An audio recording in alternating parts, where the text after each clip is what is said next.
We are now going to be dealing with adding what happens when you take the square root of a negative number. And by definition, the square root of a negative number is I. It's the letter I for imaginary. There's only two things I want you to know. If you had this course before, you may have had instructors that kind of went off the deep end with this stuff. And that's powers of I. I don't do powers of I. I never had to deal with powers of I except when I took the course. And at which point in time, if I never had to deal with them, why should you? So, and I'm a math major. So I is equal to the square root of negative 1. And I squared is negative 1. So if you think about squaring the radical, it removes the, thank you very much, it removes the radical. So you need to know, square root of negative 1 is I, and I squared is negative 1. That's the only two things you need to know in terms of operating with I.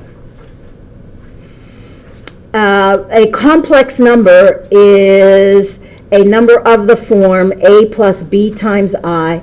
A is called the real part, and b times I is the imaginary part. So it's called an imaginary part because it's got an I attached to it. And how does this fit into our system? This is the largest system, by the way, that we work with. This is a complex number system.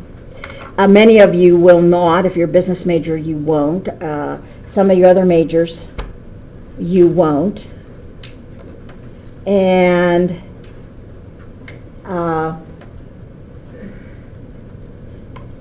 some of the other majors that you won't. Engineering and math, you run into imaginary numbers. Sciences, hard sciences, you'll run into imaginary numbers. And what we've been working with primarily is this part right here, which is the real number system, which contains the natural numbers or counting numbers, whole numbers, that includes 0, integers, which are positive and negative whole numbers, the rational numbers, those are fractions, irrational numbers, those are things like the square root of 2 or pi or something like that. That's the whole numbers. When we bring into the fact that we can take the square root of negative 1, that's your imaginary number. And then that everything together is the complex number system. What they didn't do is, as they found that there were more things out there, they added to the system rather than throwing the baby out with the bathwater and starting over. It says, oh, when you're a shepherd out in the fields with sheep, you'd have a little pouch and it had stones in it. For every sheep that went out, you put a stone in the bag. For every sheep that came in, you took a stone out, and when you had stones left over, one stone, one sheep, right?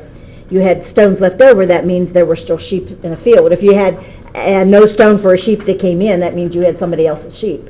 So those were counting numbers. The first numbers you learned how to do whenever you were a kid. And if you had siblings and at Christmas time, you looked under the tree and you said, they have 5 presents, I have 3 presents. They have more presents than me. And then you would get upset. Those are the counting numbers. They served a purpose, right? And then there was the whole numbers when you added 0. And then they enlarged the system each time till you came to the real number system. Pythagoras was the one, remember Pythagorean theorem? That's going to be on this next test. He was the one that found the irrational numbers.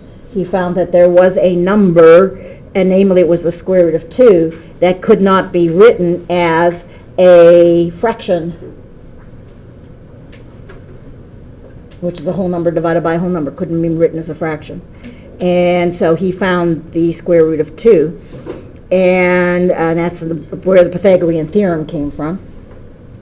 And then as it went on and we started doing things with astronomy and some of the rest of it, then you start messing around with imaginary numbers. So they just added that to the group. So you either have a real number, you have imaginary numbers, or if you put them all together into one big system, it's the biggest thing that we work with is what we call the complex number system.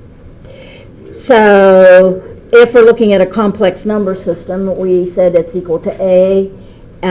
This is good old set builder notation. It's A plus BI. A and B are real numbers. and A can't be 0, B can't be 0. You've got hybrids of that, 3 plus 2i minus 5 plus 7i, 7.2 plus 0.03i, etc. Those are examples of essentially pure complex numbers. Now, whole numbers are complex numbers. It would be 1 plus 0i, which is why it's included in the big system. So you can never have A minus BI?